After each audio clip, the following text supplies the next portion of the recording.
अस्सलाम वालेकुम नाजरीन कराम। मोहम्मद अकील व्लॉग में खुश आमदीद और मैं हूं मोहम्मद अकील।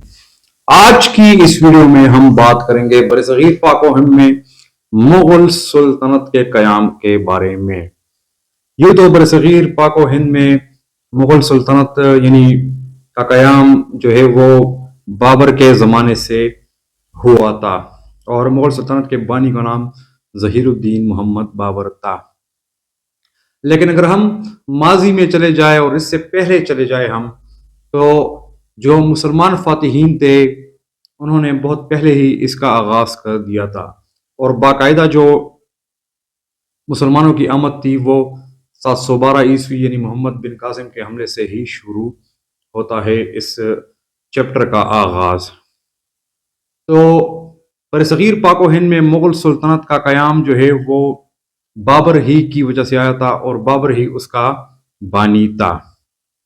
अब हम बात करेंगे बाबर के बारे में कि बाबर कौन था। मुगल सुल्तनत के बानी ज़हीरुद्दीन मोहम्मद बाबर, जिनकी पैदाइश 14 फरवरी 1483 को हुई थी और उनकी वफात जो है वो 26 दिसंबर 1530 में हो गई थी। वो हिंदुस्तान में मुगल सुल्तनत के बानी थे। उनके वालिद उमर शेख मिर्जा फरगाना यानी तुर्किस्तान के हाकिम थे। बाप की तरफ से तैमूर और माँ निगार खानम की तरफ से चंगेज खान की नस्ल से ताल्लुक रखते थे। इस तरह उनकी रगों में दो बड़े फातिहीन का खून दौड़ रहा था। बाबर अभी 12 बरस के थे कि उनके वालिद का साया उनके सर से उठ गया और जैसे ही वालिद का इंतकाल हुआ तो उनके चचा और उनके मामू ने जो है बगावत कर दी और उनकी वजह से बाबर ने चैन से हुकूमत नहीं की। कभी वो तख्त पर काबिज हो जाते और कभी जंगलों में रूपोश हो जाते और बिल आखिर 1504 में बलख और काबल के हाकिम बन गए।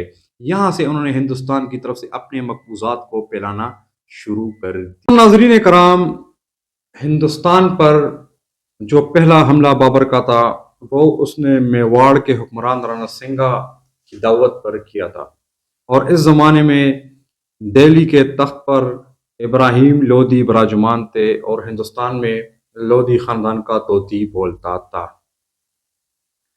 बाबर और इब्राहिम लोदी की फौजें पानीपत के मकाम पर एक दूसरे के सामने आ गई और बाबर की अफवाज ने 1526 में पानीपत की पहली जंग में इब्राहिम लोदी को शिकस्त दी और इस शिकस्त के साथ ही हिंदुस्तान पर मुगलिया खानदान का परचम लहरा दिया गया।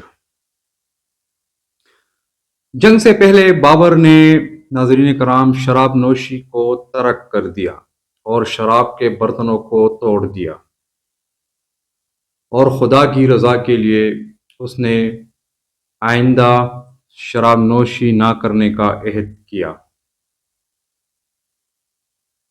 नाज़रीन कराम, इब्राहिम लोदी का जो सबसे बड़ा जंगी हथियार था वो थे हाथी और बाबर चूंकि वस्ती एशिया यानी तुर्किस्तान से आया था तो उसने सुल्तनत उस्मानिया के हथियार जो है वो यूज़ किए यानी तोपे। तोपों की गनगरज से इब्राहिम लोदी के हाथी बिदक गए और उसने अपने ही अफवाज को अपने पांव तले कुचलना शुरू कर दिया।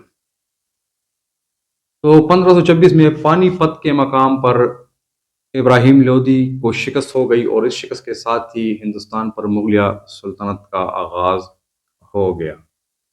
जंग के बाद मुगल इक़्तिदार का जो मरकज़ था वो काबुल की बजाय आगरा बन गया। नाजरीन कराम, बाबर ने हिंदुस्तान पर कब्जा तो कर लिया और हिंदुस्तान का हाकिम बन गया, लेकिन बाबर के वफात के बाद जो उसके बेटे हुमायूं थे उससे हुकूमत छीन ली शेर शाह सूरी ने, जो अफगान हुक्मरान था और उसने कुछ साल हिंदुस्तान पर हुकूमत की। फिर इसके बाद हुमायूं ने दोबारा हिंदुस्तान का कब्ज़ा अपने हाथ में ले लिया और हिंदुस्तान पर कब्ज़ा करने लगा। तो ये थी बरसगीर में मुग़ल सुल्तनत के क़याम की मुख्तसर कहानी। अगले एपिसोड में मैं आपको हुमायूं, फिर इसके बाद जो हुमायूं का बेटा अकबर द ग्रेट, उसके बारे में बताऊंगा और आपसे मुलाकात होगी अगली वीडियो में। अगर वीडियो अच्छी लगी है तो चैनल को लाइक, सब्सक्राइब, शेयर ज़रूर कीजिएगा। अल्लाह हाफ़िज़।